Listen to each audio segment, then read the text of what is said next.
कह रहे हैं वही मोदी जी तो 2019 तक या 2024 तक छाती फुला के चलते थे, वही मोदी जी आज छाती झुका के चलते हैं। क्यों? क्योंकि इंडिया अलायंस ने जो अकड़ थी, जो घमंड था, वो तोड़ दिया, 240 पे लाके बिठा दिया है। अब जम्मू कश्मीर से भी हारेंगे, हरियाणा से भी हारेंगे और महाराष्ट्र से भी हारेंगे। देखिए ये सब कहने वाली बात है, जिनको 99, 43 और क्या नाम है 243 में नहीं पता ना, तो उन लोगों को चर्चा करने की जरूरत नहीं है। पहले राहुल गांधी पढ़ाई लिखाई कर लें, जिस ऑक्सफोर्ड यूनिवर्सिटी से पढ़ाई की थी वहाँ दोबारा से ट्यूशन ले लें कि जहाँ सत्ता बनती है, जहाँ बहुमत के साथ कोई सरकार बनाता है तो वो जीत कहलाती है। नरेंद्र मोदी ने बोला था कि तीसरी बार मैं प्रधानमंत्री का शपथ लूंगा और लाल किले से क्या नाम है भारत के प्रधानमंत्री के रूप में झंडा लहराऊंगा, वो काम उन्होंने किया। दूसरी बात ये कह रहे अकड़ तोड़ दी, 56 इंच का सीना तोड़ दिया, तो वो है ही नहीं, क्योंकि पाकिस्तान आज भी रो रहा है। श्रीलंका की हालत आपने देख ही ली, बांग्लादेश की हालत आप देख ही रहे हैं कि किस तरीके से बांग्लादेश का पूरा सत्ता चरमरा गया। वो भारत में इसलिए नहीं हो पा रहा क्योंकि बाप मोदी है। भारत की लोकतंत्र को चलाना, संविधान के रूप में देश को चलाने का काम अगर कोई कर रहा है तो योगी और मोदी इसलिए कर रहे हैं क्योंकि उनको पता है कि लोकतंत्र और संविधान में भरोसा करके वो चला रहे। जिस दिन उन्होंने संविधान और लोकतंत्र से भरोसा तोड़ के काम करना स्टार्ट कर दिया ना, तो अलग ही माहौल हो जाएगा। तो ऐसा माहौल हम नहीं चाहते और ना नरेंद्र मोदी चाहते। तो कृपया करके ऐसे कमेंट ना करें जो कमेंट आपको ही भारी पड़ जाए। 56 इंच का सीना वो होता है कि जो पाकिस्तान में सर्जिकल स्ट्राइक करा दे, 56 इंच का सीना वो होता है जो स्ट्राइक करा दे, 56 इंच का सीना वो होता है जो मंदिर बनवा दे, 56 इंच का सीना वो होता है कि जो कोविड के टाइम पे पूरे देश को मैनेज कर ले। ये 56 इंच के सीने की बात है। ये लोकसभा, राज्यसभा, उपचुनाव, मध्य प्रदेश चुनाव, पार्षद का चुनाव, उस चुनाव से 56 इंच के सीने का कोई डिसाइड नहीं होता। जीत के बाद अगर कोई व्यक्ति देश को अच्छे से चला रहा है तो वो 56 इंच का सीना ही चला रहा है। मंदिर बनवाया, वो तो बड़ा कटाक्ष करते हैं, बड़ी खुशी मनाते हैं कि मंदिर बनवाया, हार गए अयोध्या। कौन कह रहा है? कांग्रेस के कहने से कुछ सर, उसके कहने से कुछ नहीं होता ना। रायबरेली इनके बाप के कुनबा था, 70 सालों से जीत रहे थे, क्यों हार गए वहां पर? हार जीत से देश नहीं चलता, देश चलता है सरकार से, और सरकार जिसने बनाई वही जीता।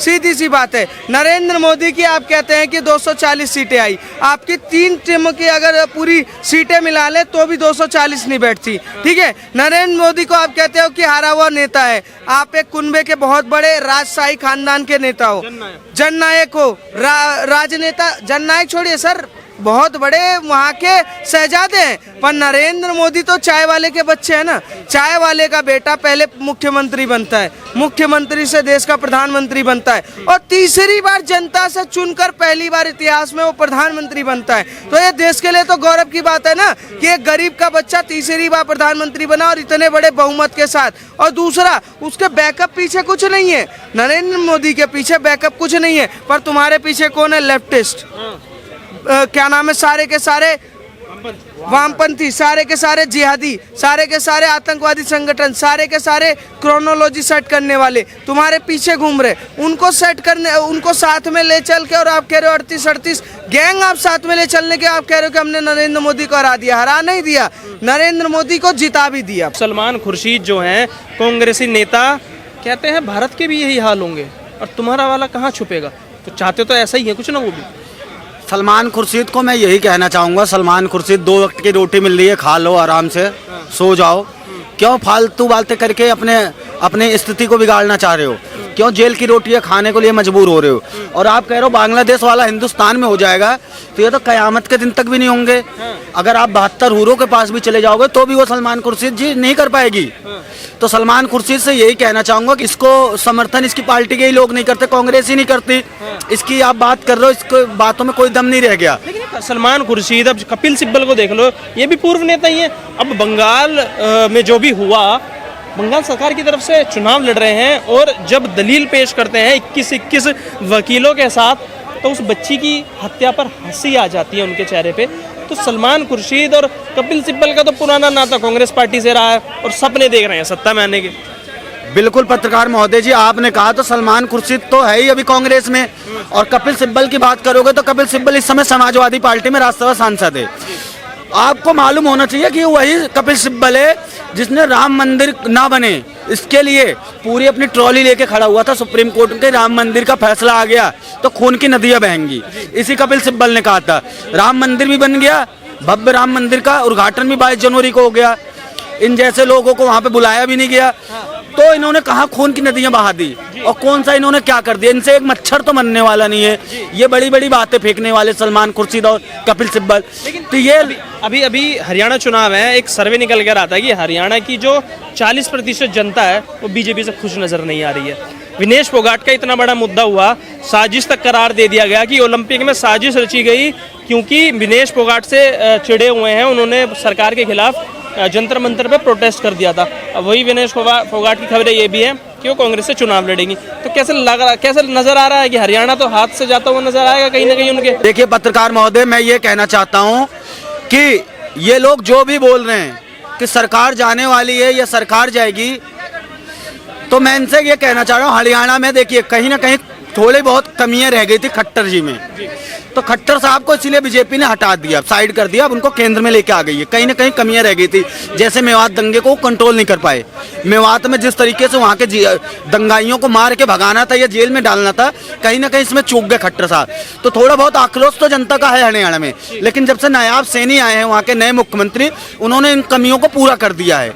और आप पहलवानों की बात कर रहे हो, तो पत्रकार महोदय मैं आपसे ये कहना चाहूँगा कि पत्रकारों की आप बात कर रहे हो, तो पत्रकार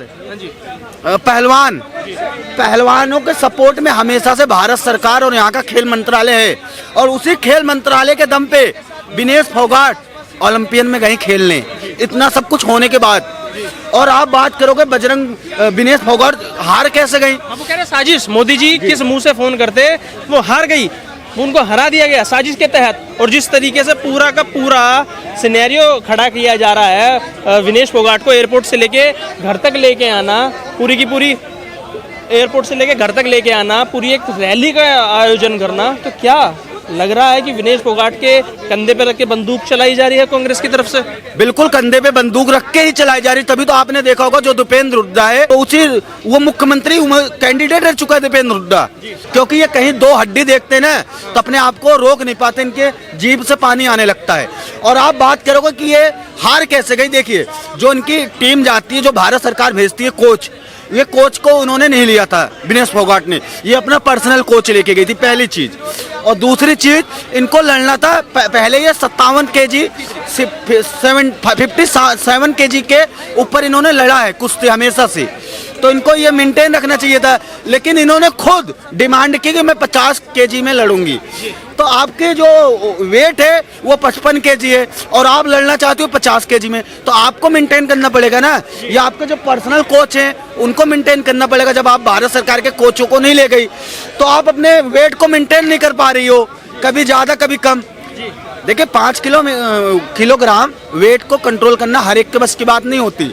और आपका वेट ज्यादा है तो आप सोच रहे हो 50 किलो, तो ये आपकी गलती है।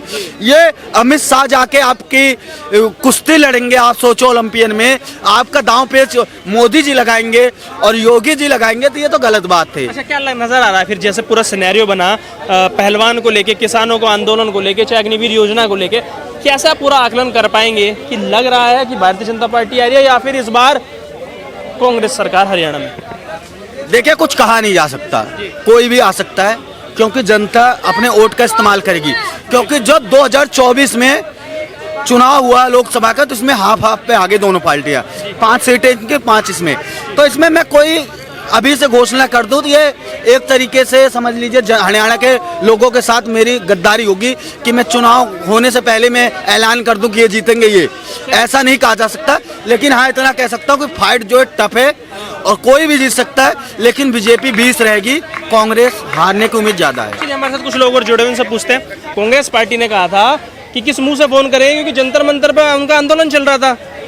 वहाँ पर 2 महिलाएं थी, साक्षी मलिक जी और विनेश फोगाट जी, ठीक है। वो जिस इशू को लेकर आई थी, वहाँ पर कोई यौन शोषण का मामला था, उन्होंने इसको खुलेआम यहाँ पे किया।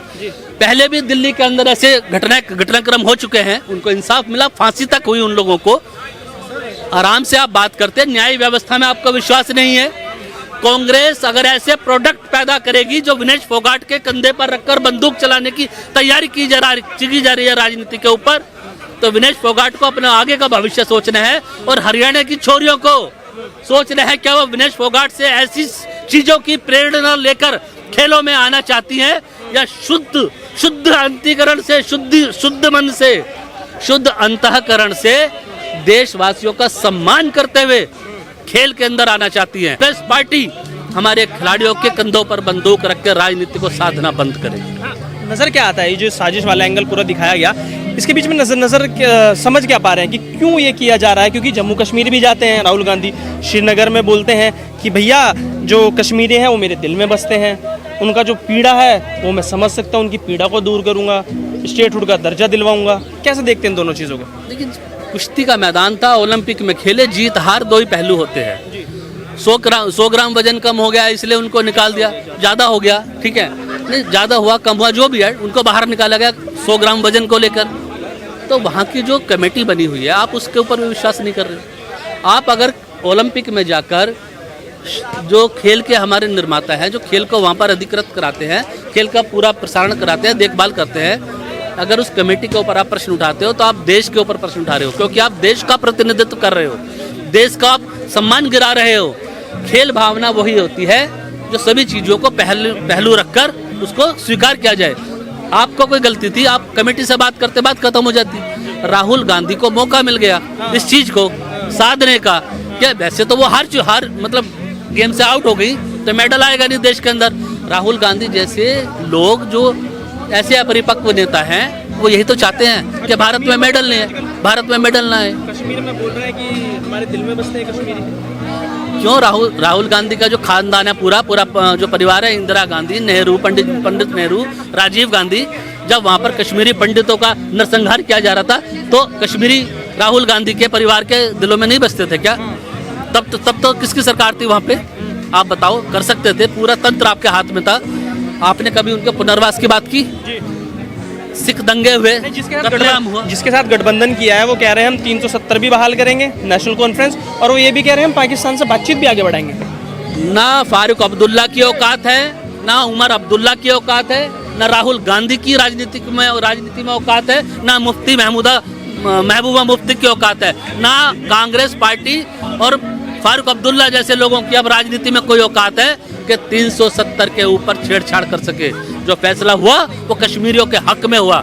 कश्मीरी भारत का हिस्सा है। कश्मीरियों को इन्होंने किस तरह से रखा कि अलग देश बना कर रखा इन लोगों ने, और उसी तरह की भावना उनके मन में पैदा की, देशवासियों के मन में पैदा की। ये भारत का सौभाग्य है कि हमारे लिए, हमारे सामने और हमारी आने वाली पीढ़ी के सामने ऐसा फैसला भारतवर्ष की राजनीति में पहली बार लिया गया कि आज कश्मीरी लोग अपने हक के लिए खुशी है। शिक्षा की बात हो रही है, रोजगार की बात हो रही है, अपनी सरकार चुनने के लिए आ गए हैं। वो वोट दें, ऐसी सरकार को वोट दें जो उनके भविष्य की चिंता को मुक्त रखे और उनके भविष्य की चिंता के लिए उपाय करे, काम करे।